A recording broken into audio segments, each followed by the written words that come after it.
Hello everyone, welcome back to another video. Today, we are back with a game. It has been a year and a half over, actually, since I played this game. And I was looking around for a new game to play, and I was like, what if I just, I don't know, play a game I already have?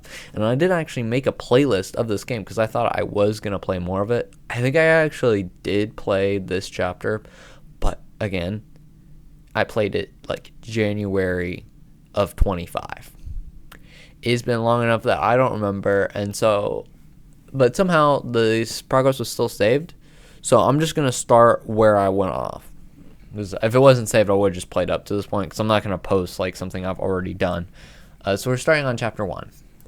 Let's go. Also, do not expect consistent accents. As I said last time, a year and a half ago, my accents won't stay consistent, and they're probably not the same, because I did watch a little bit because I wanted to kind of figure out what the game was, and I was like, I'll just play the game, I'll figure it out. What is this place? Carpa, the Central Authority for Philosophical Research Advancement. We study ways to apply philosophy to the world. Since we heard what happened to you 3 years ago, we've mostly been studying the intelligible realm. I, may have requested to be your roommate to study your trips there.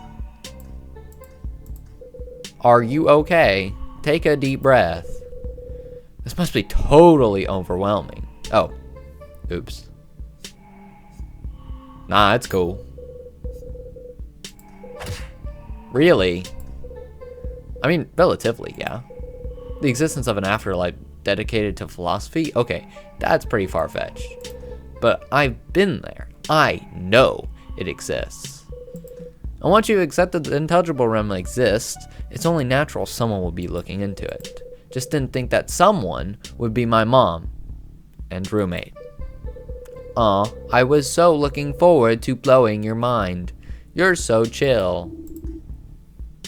Perhaps I could learn a thing or two, Jennifer. Oh. Perhaps you could learn a thing or two, Jennifer. You must be Arianda Jones. The Bible speaks highly of you.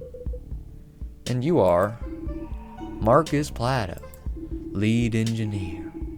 The machinery you say, I'm responsible for it, including, I assume, the reason you've been brought here today.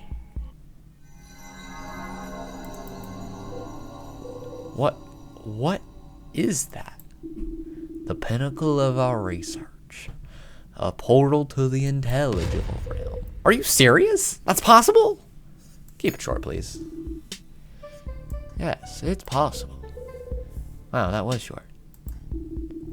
Ever since your father told Pinthia about the intelligible realm, government investment in our research exploded. And in time, we completed the portal you see before you. At first, we merely looked through it.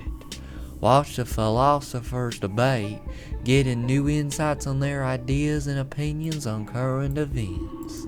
But Pinthia always dreamed of the opportunity to actually visit. So what? Wait, my mom just went through? Yeah, what gives, Marcus? We weren't supposed to test transdimensional travel until next year. You know how Pinthia is. Light turned green, and she dove in. Said she couldn't afford to wait. Light turned green? The portal only works when you're in there. We ride your connection to the realm. Yep, keeps getting weirder. Our portal only goes one way, but Socrates' account established the existence of a gate on the other side. Yeah, that's what we used to return last time. We believe that by traveling through the gate, we could bind it to our portal, creating a stable bridge between planes. That's how we'll achieve our ultimate goal, making the wisdom of ages accessible to all. But if that's all she has to do, why isn't she back? I don't know. Arianda, none of us can safely enter to see if something has gone wrong. But you can freely send your consciousness between the two planes. I know it's not a small thing to ask. I'll do it. Really? Of course I'll do it. I'm not gonna let Mom spend an eternity with dead philosophers. You know, she has been using the further political ambitions again. Just gotta find a nice corner to nap in. Here in the lab. Sure, why not? Sleep deprivation is my superpower. Miranda Jones, I'm glad you returned. Okay, Arbiter. What's up? No, I want to do a lower accent for him. I led her to the gateway. She need only step through to return to the land of the living. However, it appears she had other plans. See for herself.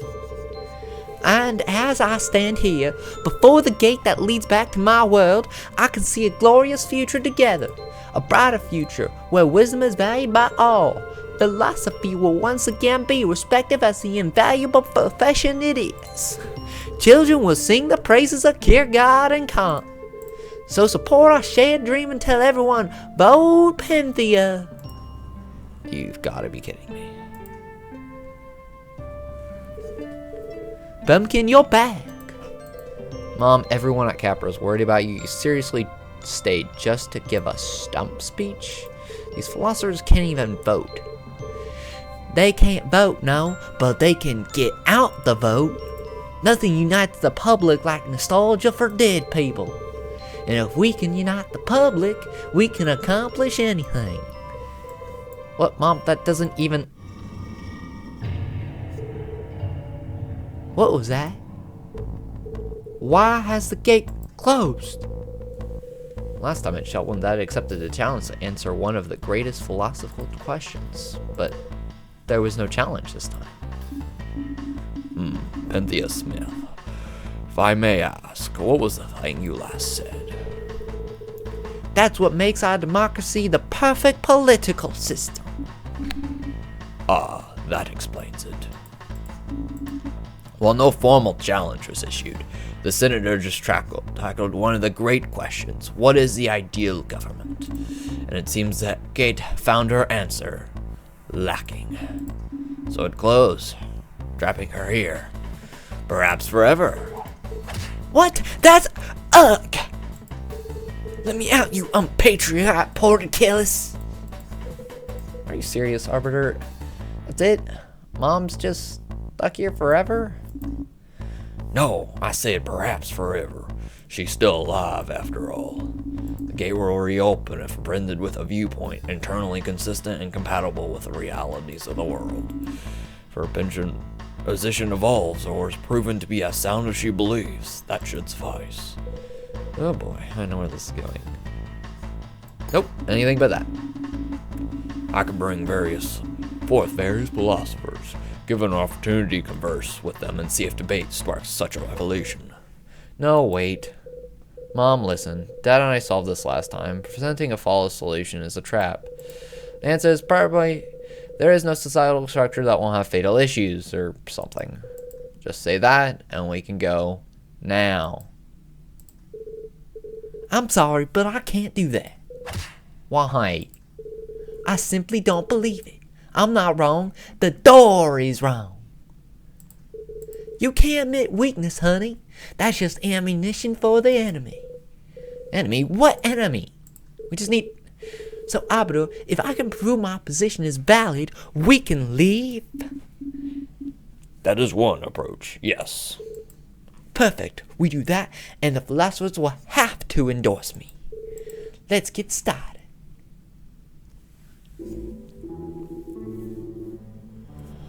Wonderful. It's been too long since I've had fresh pupils. Fresh pupils? I'm over 50. A mere drop in the ocean compared to my thousands. Arbiter. Penthea Smith. Miranda Jones. Let me introduce Quan Q, known to you as Confucius.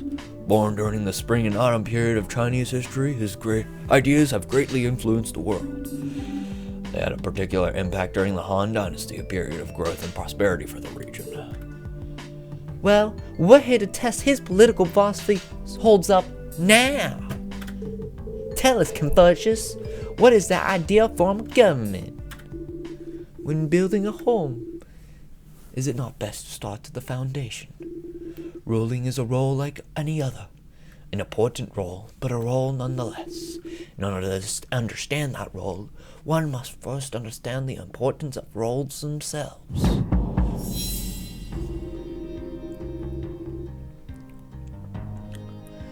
The job of any government is to keep a kingdom running smoothly. For a kingdom to much smoothly, however, everyone must fulfill the titles they are assigned. Whenever people assume roles and titles they do not own, strife and chaos will result. Good government does consist of a ruler being a ruler, the minister being a minister, the father being a father, and the son being a son. Society depends on individuals performing their duties. Thus, the goal of every individual in every role should be to achieve the perfect fulfillment of their duties towards others, their ancestors, their superiors, their children, and their gods. Thank you for your insight, Confucius. Now, if you'd like to move on to questions. Nonsense. No need, Arbiter. This is our plane. The issues here are plain. Oh? Let me tell you about a boy I met in Albany the other day, little Timmy Jonas. He'd love nothing more to fit the role you prescribed to be a son. I'm impressed. But poor Timothy has no parents. You see, they gave their lives for all their country. Confucius here would accuse poor Timothy of neglecting his duties, blame him for all the ills in the world. I don't believe him, but I have you on record. Good government consists of a son being a son. It's clear my opponent hates orphans, but to the Timmys of the world, I promise. Hold on. Pause. Oh. Mom, what are you doing? This is a total straw man argument. You're just using loaded imagery, not engaging in a real debate. I'm bolstering my cause with an appeal to humanity. Meanwhile, he's papering over blatant problems with his old wise man stick. Do you think his focus on roles and tradition means for the U.S.? I'm sure Confucius's German politics are fine, right, Confucius? Well, it is. Okay, never mind. That's not gonna help. Look, Mom, sure, there are issues here, but you taught me the best way to separate good ideas from bad is to examine those ideas and ask the right questions. If there's anything in Confucius's ideas worth learning from, shouldn't we explore them? After all, proving your point isn't the only way we could leave. If your opinion changes, that would work too. I don't see that happening, but give it a shot, Adonai. Let the youth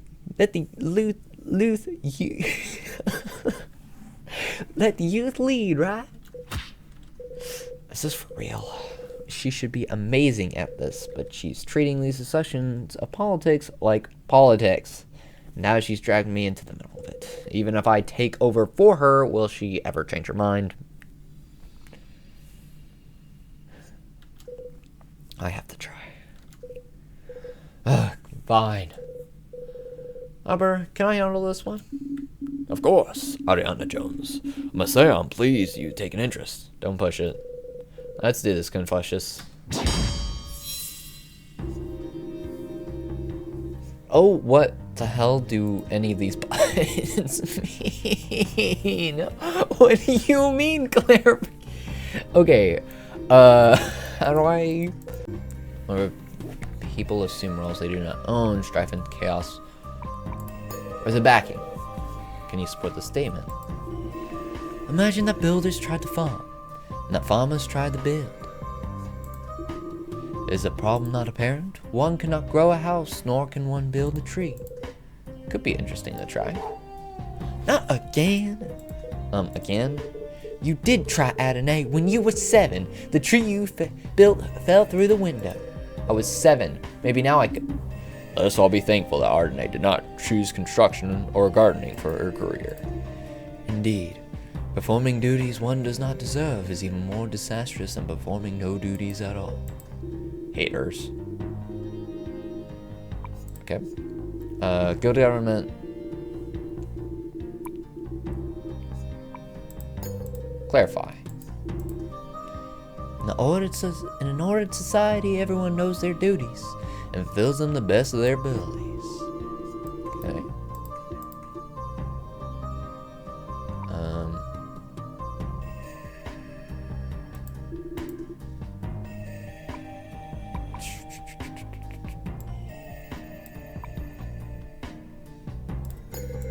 Clarify. Every title comes with its own set of expectations. A singer must sing, a fisher must fish, and a banker must bank. Individuals neglect these responsibilities, society as a whole cannot function. Okay, but how do these titles get assigned? Combination of inheritance and innate ability. Some titles people are born into: son, daughter, noble. Others we gain through experience: teacher, soldier, philosopher. We deserve these titles by performing well.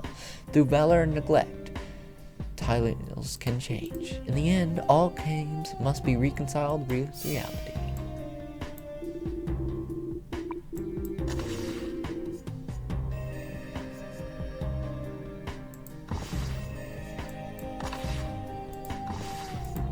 Okay. Yeah, I can challenge. I know challenge is like a button. You get like different arguments to present. You stink. You stinky. You stink. I think this one. So, yeah, okay. I'm vaguely remembering it. Credibility is like if I go, oh, not that, challenge, and I click you stink, that loses credibility. You're trying to like argue your way to getting them to take your side of view, which, I don't know, it kind of feels a little weird, but, you know, is what it is. I want a connections list. This establishes the purpose of government, thus setting the stage for the rest of my points.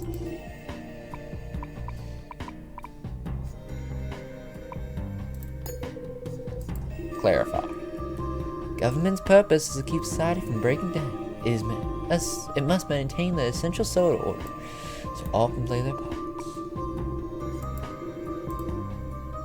Thank God I know which questions I asked, because otherwise I did the same button 5 billion times over and over again. I'm pretty sure I did that when I played the game last.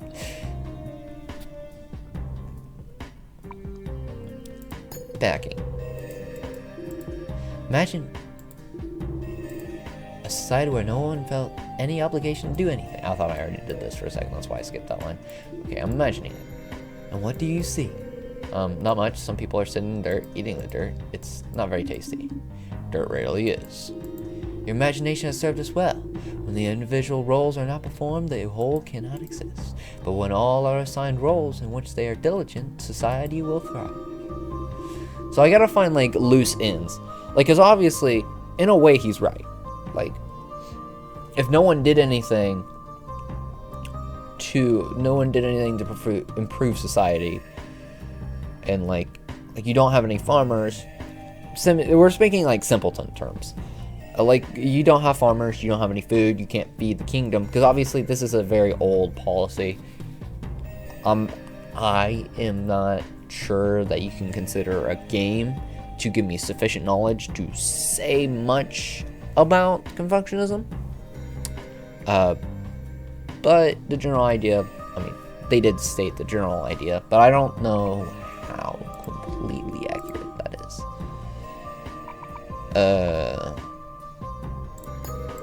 Connections. This establishes the dangers of individuals claiming titles they do not deserve.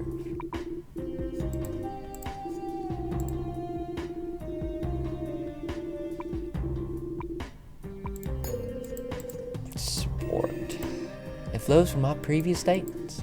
If roles are important to a functioning society, then a good government is one that emphasizes such roles. Connections. Everyone must be what they should be.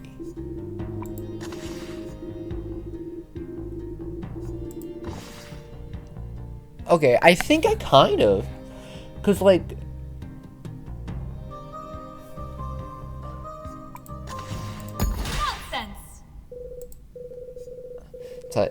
fishes. For society to function, everyone must stick to their roles, correct? Correct. And people must prove themselves worthy of these roles. Yes, I see where it's going. Because it's saying, like, how are you supposed to earn it? Who decides if you earn that role?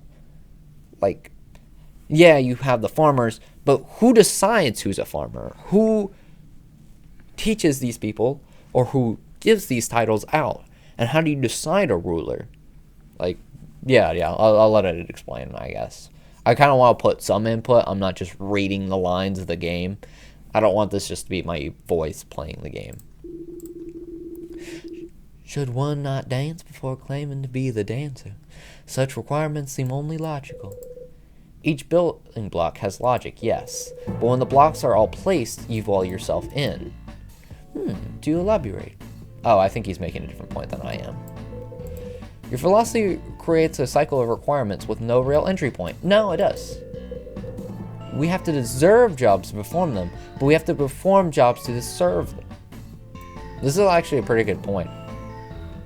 Especially with like some jobs, they're like entry-level jobs, but they require 5 years of experience. It kind of feels vaguely.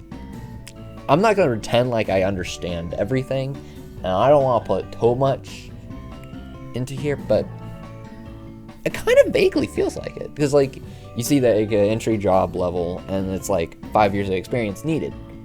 It kind of feels like Confucianism. They'll boil down to a very simple latent term, which is kind of interesting, actually. How are we ever supposed to try anything new?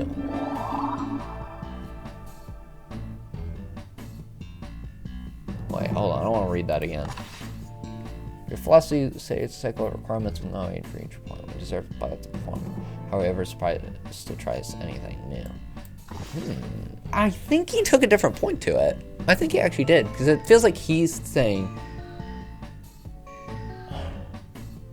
like, how are you supposed to do something different?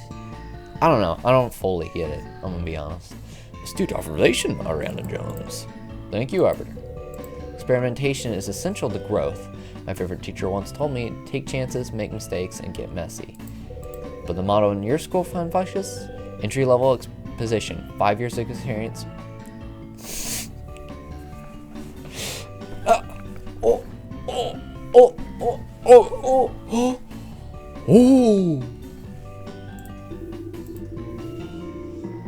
My teachings are not so rigid. When essential duties are complete, one is free to direct energy towards other productive ends. But what defines productive, especially when success involves a practice or luck? I've never released a pop single, but I've thought about it. How will I ever know if that's my ideal role?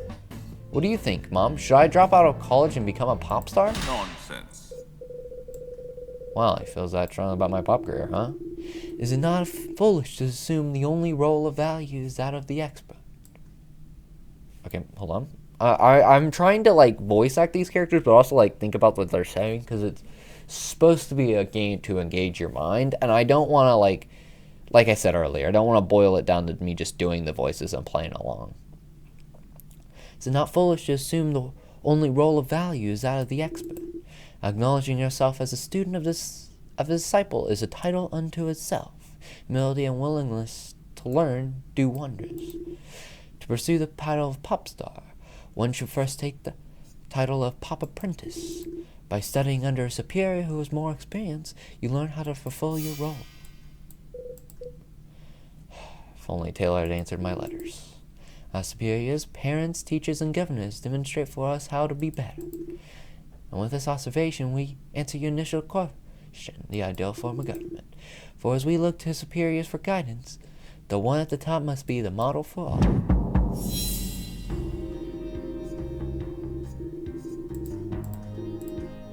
Hold on, I don't really care to reach. Oh, well, I'll read them like whenever we get back to it.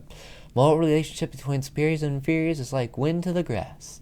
The grass must bend when the wind blows across it. When the ruler embodies his role, the people will be inspired to play their own. So the role playing continues. You should get an RPG for Confucius. I think you'd make a good wizard. Master Kong would never be a wizard. I don't know. Long beard, flowy robes, excessive use of metaphor. Wizards are the natural enemies of philosophers. Nothing they do makes sense. Well, Confucius definitely lives in a fantasy land at least. Mom, Adonai, look. Remember my first campaign for the school board? I was 6. All I wanted was to protect humanities class in our district. And it was going fine until I said offhand that people should pay better attention to their nutrition. My opponent published a big expose on how I wanted to ban pie. They even labeled it pie getting. I thought if I led by example, laughed it off, it'd pass. But taking the high road didn't work. I lost. I'm troubled such behavior exists. Even in my time, legalism was emerging as a prominent movement. Legalism overlooked the value of tradition and honest work, instead emphasizing deception, hidden intention, and the power of law itself. But do you truly believe the world is better for having such leaders? Stronger examples have been set. Your opponent... Have been set. Your opponent never used such deceitful tactics. Well, I beat him soundly in the next election. No one remembers him now. It's time to ask Confucius your questions, Arya. I don't know how to pronounce that name still. Okay. I have a few different thingies. A superior man. From any roll around. Well, how do you get a superior? Okay, I'm taking a quick break. I'm gonna take a quick water break because I am really thirsty. Alright, we're back. Yeah, he's supposed... I'm gonna be honest, I don't know what I'm talking about. I don't have a perfect understanding, so take this with a grain of salt, but like, legalism, duplicitous practices and harsh punishments were the best way to maintain power. The superior man believes the model of the superior is necessary to know how to perform any... Well, okay. Well, let's at least go through these first. Those bearing the title of ruler stand at the top of society and shape it through self-discipline. Through orders, punishments, and coercion may help in the short term. They do nothing for a people's sense of duty. But by simply embodying his title well, the ruler provides the essential model to inspire all to live up to their roles. The ruler becomes like the pole star, remaining in place while the lesser stars pay homage. Okay. Backing? Do individuals not look to their superiors for guidance? Apprentices from masters, children from parents, all need a model to inspire them. In my time I inferred this from observation, but recent studies also support this notion. Seeing another model kindness makes another one want to be kind. And as superior of all, the ruler provides such model for everyone. Everyone, huh?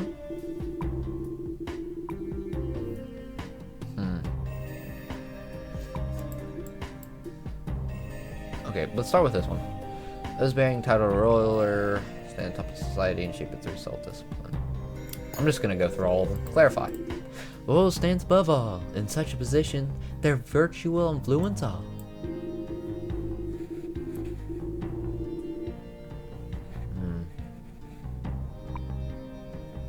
Yeah, okay. Backing. Figures such as a king or emperor are known to everyone. As a result, their conduct can influence an entire kingdom. As children act out, if the parent goes astray, so too will subjects respond to their king. Thus, a ruler embodying virtue is essential to make the people want to be virtuous.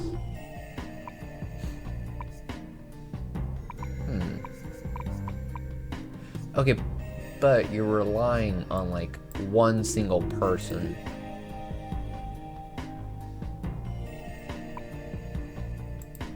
Clarify that. Threats can make someone act, but cannot make someone want to act. Not truly. Okay.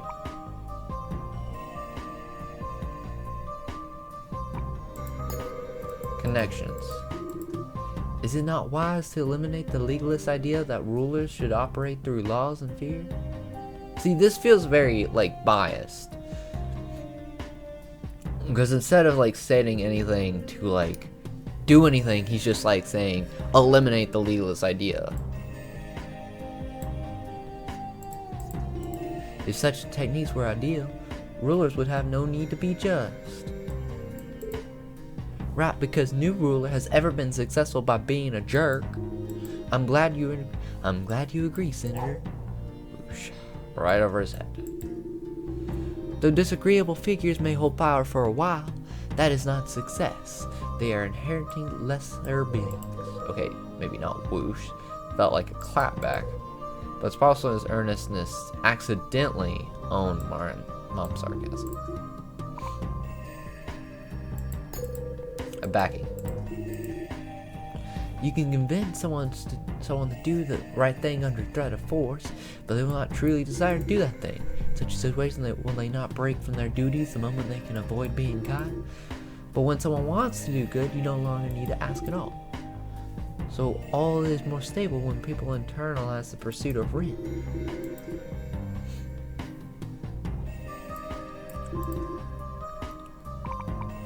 Let's go connections. Connected.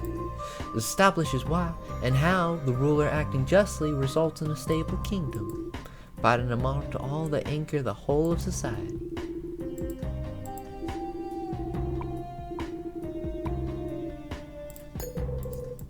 Backing. So does ruler to his guide people. Don't sailors have better tools these days, like Google Maps? Google Maps doesn't work in the middle of the ocean, pumpkin. What? Also, letting your opponent double down on their colorful metaphor is a rookie political mistake. You want to attack the substance, not the sizzle. Previous statements are what led there. Go for those.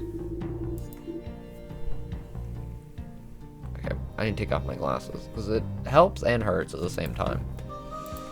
I'm gonna be honest, I'm kind of confused. Shape it through self-discipline.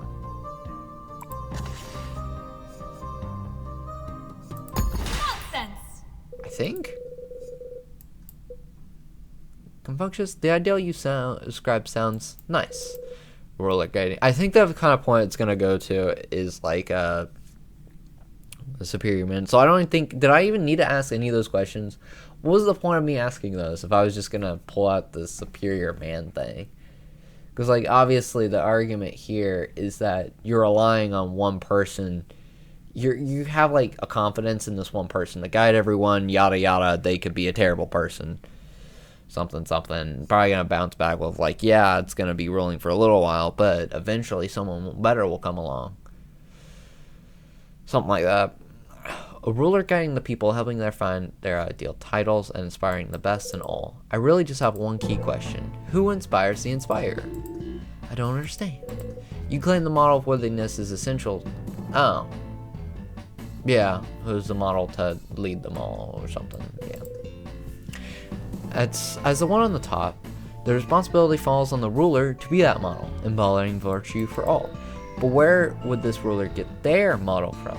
Who establishes the ideals of their type? Oh, no, he's attacking like the unclearness of like what are the ideals, because it says the ideals and virtues of Rin, but he never really clarifies what Rin is other than living up to their titles. But it's kind of vague. I kind of get that. There's no one above them to keep them in line. Excellent point, Ariana Jones. Agreed. This will uphold great with the millennials. Thank you, Arbiter. I guess. You confuse me, Confucius. As it is, we have no way to know if the ruler is truly fulfilling their duties. Should such an important position really stand without checks? Should we follow in blind faith? We could at least be stuck with an inferior superior, and your entire system would fall to pieces. Nonsense. It appears I still have more to learn about you. I see how the question of how a ruler becomes worthy of his title could be an issue. And when you have faults, you should not fear to address them. But there is not an easy way to tell if... But is there not an easy way to tell if a ruler has obtained Rin? Is there? Sorry, you phrased so many questions, so I tell which ones are actually rhetorical. That one was. Just as sunlight helps a tree grow strong, so too will nature help a ruler find his place. Ah. The mandate of heaven.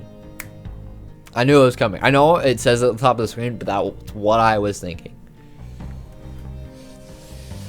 A government's right to rule comes from heaven, granting power only to worthy models of Rin.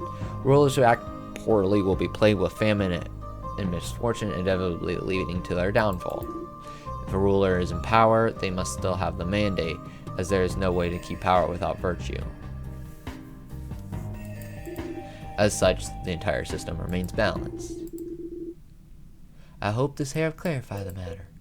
Okay, forget wizard, this guy's a frickin' cleric. So wait, you really think the right rule is granted by heaven? Indeed. Those who do not deserve to rule will naturally be deposed. Another worthy of the throne will rise. The Queen fell to the Han to the Jin. For each, the mandate expired when they strayed from the path. Only by staying just can such a fate be avoided. Pumpkin? I know. You think it's all ridiculous. The idea of mandate of heaven long predates Confucius itself, though it clearly features prominently in his thoughts. And this concept was hardly exclusive to the region. Europe held the similar ideal, the divine rights of kings. Yes. Even now, people claim politicians are gifts from God. But that doesn't mean we have to accept. Unfortunately, simply rejecting an idea changes few minds, especially an idea as widespread as this. But if you can find a substantial conflict in their worldview, your odds will be much improved. Right then, roll for initiative. Fucking nerd. I don't know why I'd bring up legalism. That makes no sense. Man, that's so hard. Backing, I guess? In order for an individual to achieve power, many factors have to line up in their favor. These factors aligning amounts to a miracle. Such a miracle would only be granted to the worthy. We can therefore trust they will serve as a model for all. But what about the son of an emperor? Don't they just become a ruler when dear old daddy dies? The family still possesses the mandate, yes, but state can still intervene. After all, it's not difficult to seize control from an unworthy child.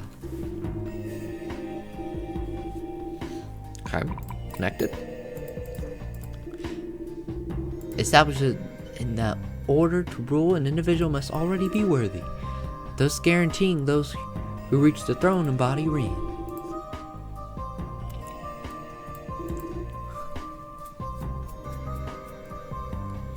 Rulers who act poorly will be plagued by famine and misfortune, inevitably leading to their downfall. Clarify. The moral sickness of a ruler will be reflected in their state of their kingdom. Natural disasters, scandal, and suffering will surround the nation from all sides. This issue will make it increasingly difficult to maintain control until the ruler is finally deposed. Okay, backing. Yes, please. Disasters don't happen just because a ruler isn't kind enough. I can understand why you might be skeptical of this idea, and I do indeed believe nature punishes those of poor character. But even if we set that aside, the core idea here does not require disasters to be caused by the ruler. If a ruler proves unqualified to deal with the crises that emerge, those crises not become worse. Mismanagement can amplify even the smallest emperor into an all-encompassing blaze. You have seen the unjust fall out of favor yourself. Did you not defeat the one who vilified you for disliking pie? I made that happen myself, no mandate. Also, the record show I'm perfectly fine with pie. But I kind of do see his point. Like, cause, yeah, if you have a bad ruler, obviously it's gonna go poorly. The country's gonna become mismanaged. I kind of get the point of, like, yeah, people wouldn't be very happy about that. But I mean, it's not like there's no rulers that haven't been able to kick their power up. So, well, regardless what you believe was, heaven was clearly on your side.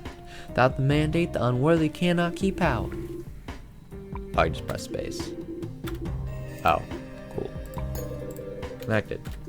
Establishes that only just rulers are able to keep power for when the kingdom, yada yada. Okay.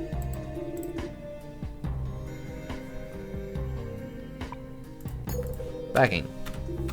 If you knew injustice and cruelly guaranteed you would be removed from power, you would have no choice but to rule fairly. Okay, that's an interesting statement. Thus, the divine mandate forces rulers to be benevolent. But you're essentially saying that as long as someone manages to stay in control, they must still have the mandate. No matter what they're doing, A leader can only maintain control through just actions. Do we have reason to doubt this? Okay, this definitely seems to be the weak point.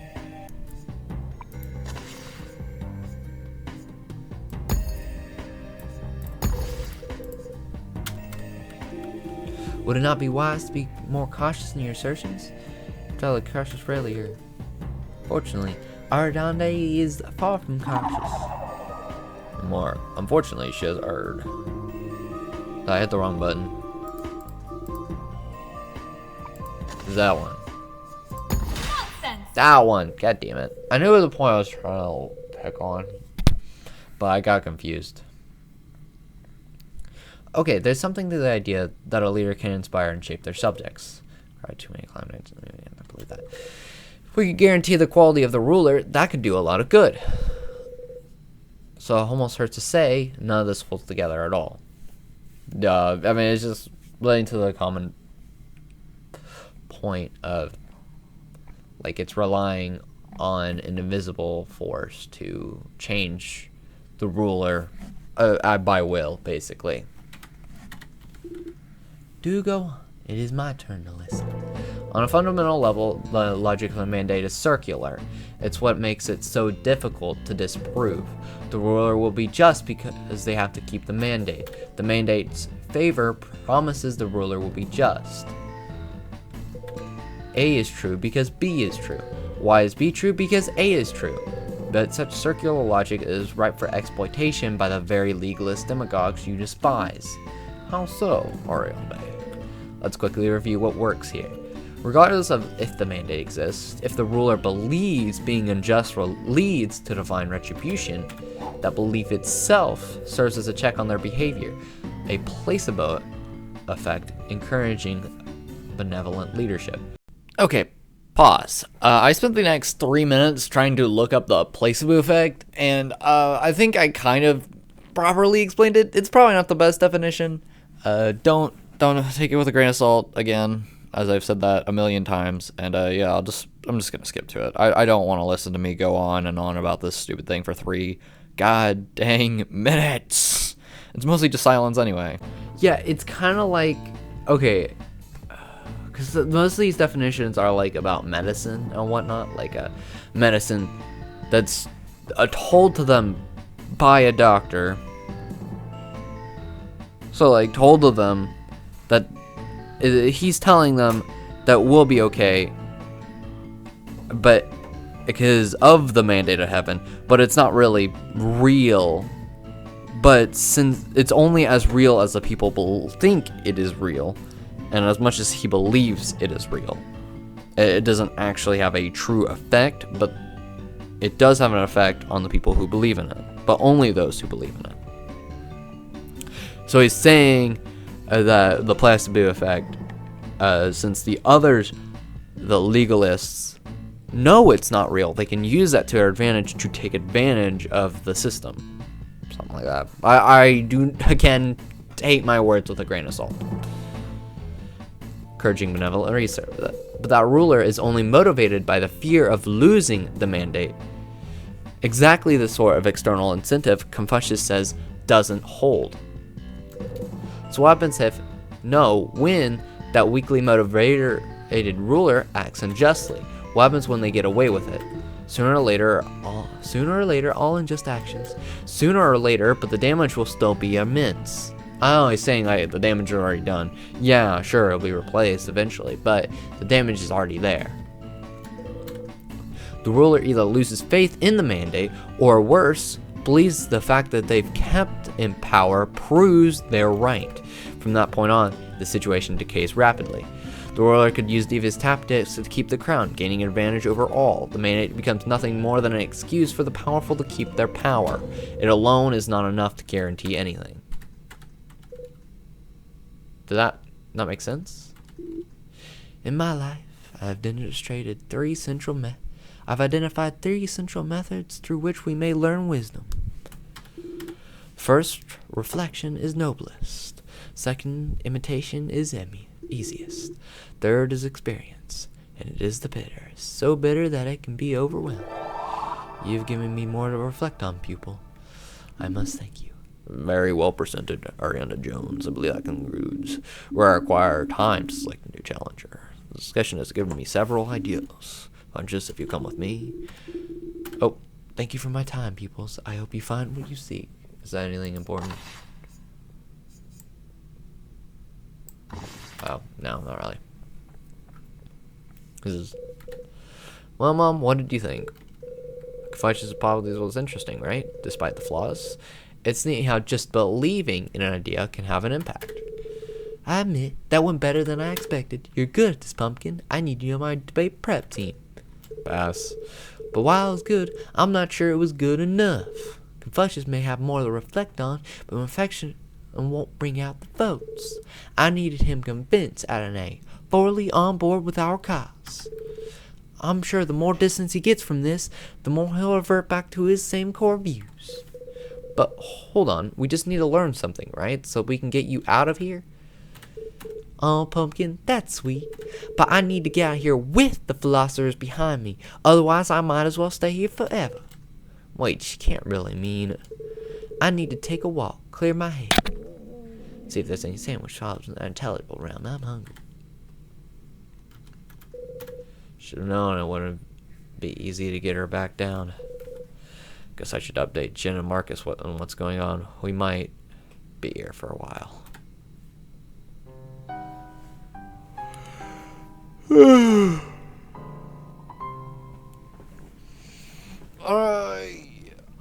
I would love to do another chapter of this. I would.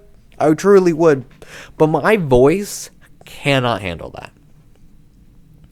The amount of speaking that this goddamn game takes is ridiculous. I cannot sit back for a single second without speaking because there is no extra things other than reading or contributing to the point. I will play this another time.